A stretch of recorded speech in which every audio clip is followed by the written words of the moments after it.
Hey everyone, thank you for tuning in to the community conversation brought to you by Prototype Training Systems, home of CrossFit Prototype. The community conversation highlights a different member of the Prototype community each week and allows them to tell their story, share their life experience, and communicate life on all things fitness. So we've all listened to podcasts and watched YouTube videos that highlight some of the world's greatest leaders and visionaries, and we believe we have some amazing people at Prototype, and we want you to get to know them. So to that end, I want to introduce our 8th guest, Danielle Fontaine. Danielle has been part of the Prototype community for almost 6 years. She's a nurse, she's competitive, and she crushes her workouts, and she's just all around an awesome person. So Danielle, I appreciate you being on the community conversation today. Thanks for having me. So Danielle, I did mention that you're a nurse. So obviously there's a lot of stuff with the last year and COVID. But before we kind of get into that, why don't you kind of give the community a little bit more information on you, like your background, like where you're from, like how'd you get into CrossFit, how'd you find Prototype, all that fun stuff. Sure. So I grew up in Mansfield. I grew up playing lacrosse. And then I went to college, and as a nursing major, I needed somewhere to get out my stress. So for a long time, I went to the gym at school, and then I moved off campus and I went to the Y, and I just was putting in a lot of time and felt like I was kind of going and doing the same things every day. I'd switch up the exercises I did, but it was like I ran on the treadmill, I'd do the elliptical, I'd do the Stairmaster.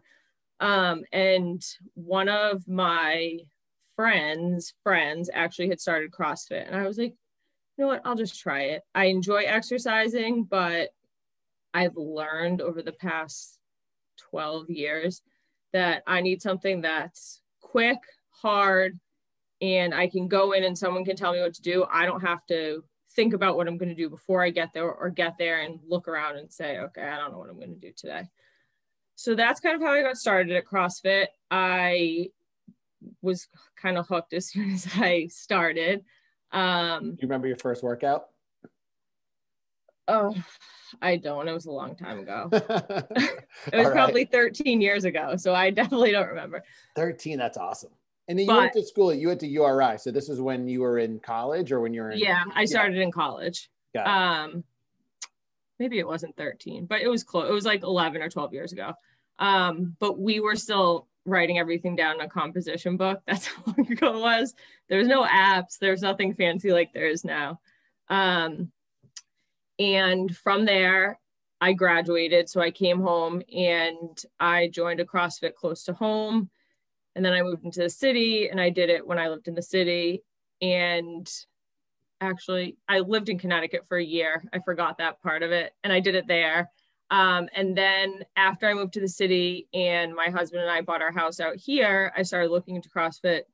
And at that point, I had been to a bunch of different boxes. My aunt does it. So when I went to visit her, I'd go there, and I was kind of picky about where I was going to go.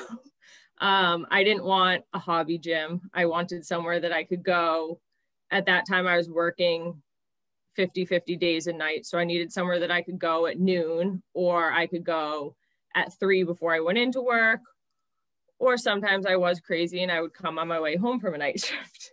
So I needed something that was flexible, that took the exercise part of it seriously. And I kind of found Prototype. I mean, there's a ton around here, but I think because I was picky, I was so lucky to find something that I really loved. I'm glad that you were so picky. I mean, as my husband would say, I'm picky in a lot of things of my life. So you finished up school, and then you're doing CrossFit as like your fitness stuff, but you graduated and then went into nursing. Is that correct? Yes. And so you're in, remind me again, like, I guess don't remind me, but like tell everyone, where do you work? What do you do? I actually just started a new job probably 3 weeks ago. I now work at the Jimmy Fund Clinic at Dana-Farber. So I was at Children's for 7 years, and I just transitioned there. So fortunately and unfortunately, I can work out less because I work more. days during the week, but I don't work holidays, I don't work nights, and I don't work weekends anymore. So I think my life work balance will be a lot better. That's good. So, so first off, before we even get into this, I have to thank you, right? Because you're on the front line during all this COVID stuff. I remember like in the beginning of the pandemic, it was like crazy. I remember you like saying, I think we had like email exchange going back and forth, and you're just saying like how crazy it is and all that stuff. Can you, like, I don't know, right? And there's a lot of people out there that probably don't know. Can you talk a little bit about like what that whole experience was like during, and still is, I would say, right? Like what's that like being on the front line? So initially, I think Boston was a little behind what everyone else, when I say everyone else, I mean places like Los Angeles and New York were doing. There was actually a doctor from the Brigham that published an article in the New Yorker saying all healthcare workers needed to be masked. And before that, none of us wore masks. So that kind of kickstarted everything in Boston, because the Brigham was like, well, if this well-known doctor that works for us is saying we need to be masked, then Children's is like, well, we need to be masked and Mass General. So that kind of started the masking thing. And there was like a mass exodus in the hospital. They totally emptied out anyone that didn't have to be there. So the only kids that were there were the sickest of the sick. I will say I was very lucky working in a children's hospital that we didn't have a ton of cases. But I do have friends that work at other big health institutions, and they were like, we don't even know what to call this. This is like mass chaos at first. And then I think they were able to, identify resources that were needed. And then that was able to help calm things down a little bit, but it's still very weird. I have to like fill out a questionnaire before I go into work every day. I'm not allowed to wear masks that aren't hospital given. So there's a lot of rules. We can't eat with our friends anymore.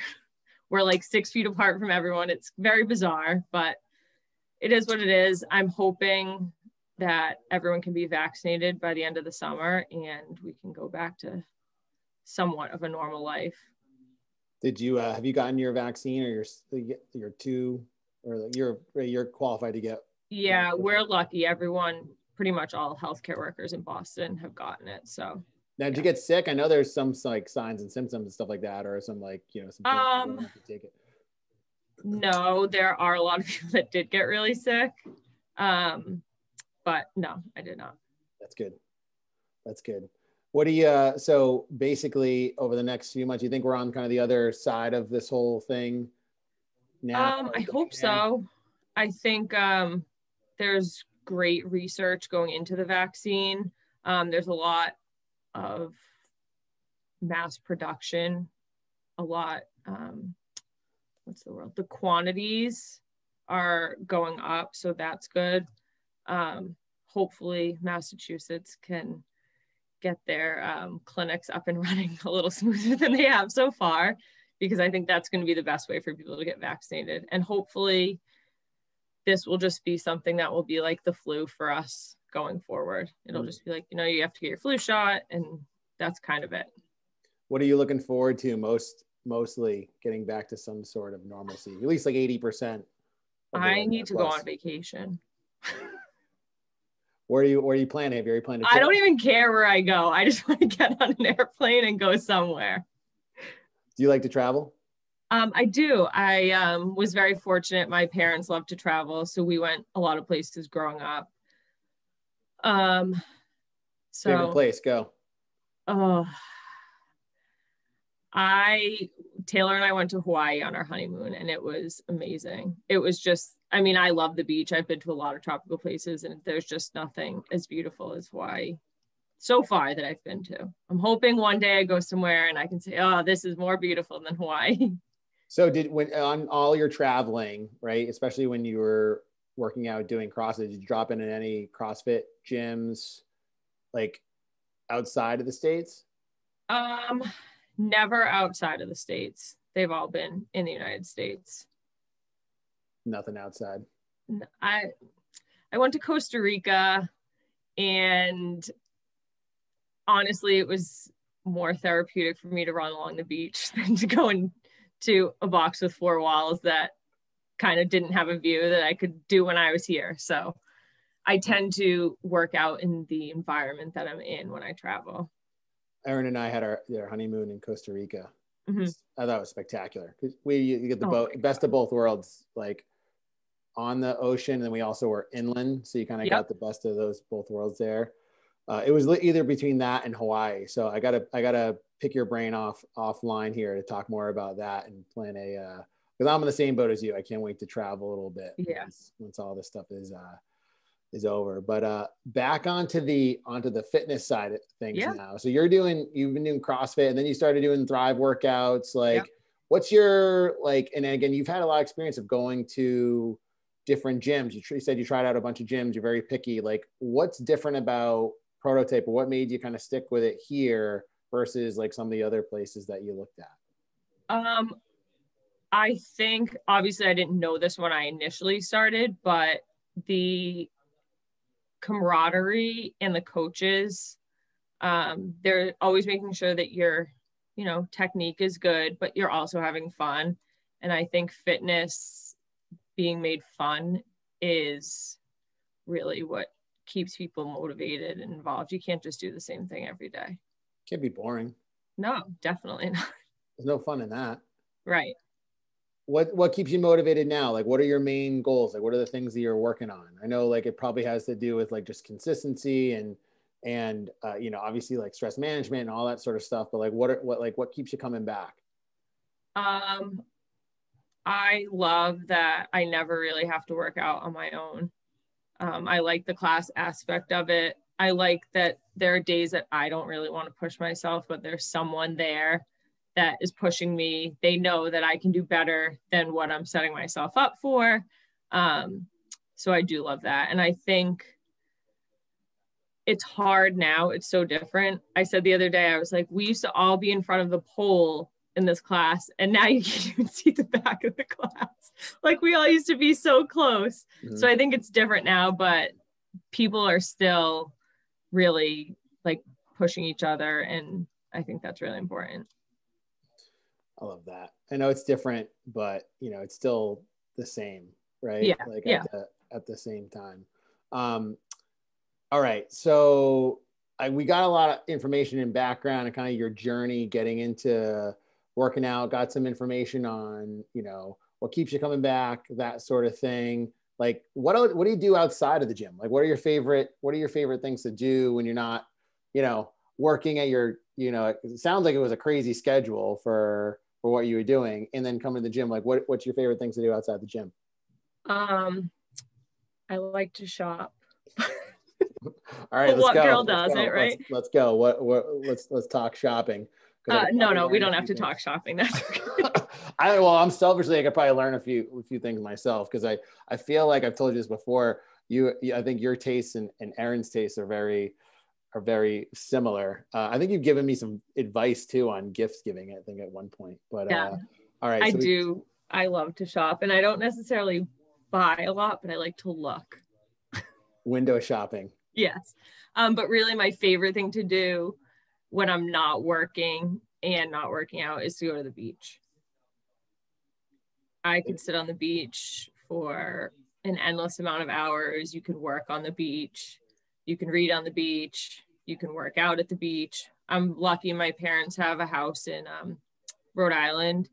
So a lot of times we'll paddleboard from their house to the beach. So I get some exercise, and then I sit for a few hours and relax. So, but you can't go to the beach like when it's like 2 feet of snow out. So what are you doing? Like, what are you doing when it's cold outside? I ski also. No, I ski also. I actually haven't gone once this year, but I'm hoping to go. I'm thinking in March I can get out there and go. It's hard because we used to just be like, oh, let's go skiing for the day. And you can't do that anymore. You have to buy lift tickets in advance. So, but I love to ski. My favorite place is probably Breckenridge. I'm again lucky. My family likes to travel, so we've gone out west to ski a few times. Oh, that's awesome. Like out Yeah. like Vale and all that stuff? Yes, I've done Vale once and Breckenridge twice. Very cool. Yeah. Oh, it's awesome. All right. So now we got a little bit more info on you. Let's go the Spitfire round here. All right. So and I think I already asked one of these questions. So first one is favorite movie / and or TV show of all time. And then I'm going to add to this because I think I asked you question number 3. What are you binging right now? So my favorite movie of all time, I love sports movies, love. So The Blind Side is one of my absolute favorite movies. That's awesome. I mean, I love like, you know, Rudy, and I love all the other football movies too, but The Blind Side is definitely my favorite. And I love that it's based off of a true story. Mm-hmm. And Michael Orr. Yep. Right. And then this is kind of embarrassing to admit, but I am watching The Real Housewives of New York from the beginning. I never like watched those or got into those shows. Like what? Oh, what you might one day if Erin starts. What makes it so appealing? What's appealing to that? It's just like trash, and these people live a life that most of us will never live. So it's like a fake life, kind of. But I did just finish Bridgerton, and I loved that too. Okay, Bridgerton. I'm not familiar with that. Now, is that your favorite of all time, The Real Housewives? What's your favorite show of all time? Oh, no. So there's one from my childhood that I don't even know if people would know what it is, but it's called American Dreams. And it was on, I think, NBC. And basically it took place in the 60s and 70s. And it was a family. I remember that show. I remember that. She's a little blonde-haired girl, woman, or something. Yep. It was like American Bandstand, and during polio and World War II. That was only or the Vietnam War. Like a short period of time, wasn't it? Yeah, it was probably on for like 3 or 4 seasons. So that's probably my favorite from growing up. And I like This Is Us also. I like the sappy shows. You sit there with like a box of Kleenex, just sometimes. Yeah. So if you're into the NBC shows, do you remember the show? And since you have the ties to Rhode Island, do you remember a show called Providence? Kind of, but I don't remember what it was about. It's like about this family in Rhode Island and stuff. But anyway, put it on your list. I'm sure you could find it somewhere. Okay. Maybe one of those. It was one of those shows that was on for like a few seasons, and they ended up taking it off. Yeah. What was that guy's name? That was like a corrupt guy. What was the mayor of Providence at one point? Oh, no, that was New York. No. I know who you're talking about. I can picture what he looks like. He's in it and stuff like that. So anyway, you got to check that out. Okay. All right. So next question: favorite musician, artist, band of all time. I would probably say Darius Rucker. I loved him when he was in Hootie, and I've seen him 3 or 4 times in concert since he's been on his own, and he's just awesome. He is awesome. And one of my friends' dads golfed with him once and said he was an awesome guy. He said, you know, my daughters love you. And he took off his cowboy boots, signed them, and gave it to him. And said, bring these home to your daughters. Oh, that's awesome. So that's such I'm a sucker for someone that's really nice. So I asked you this question already. With the third question is usually what's your favorite thing to do when you're not at the gym. Why don't I'm gonna ask you this question instead. What's your favorite memory at the gym to date?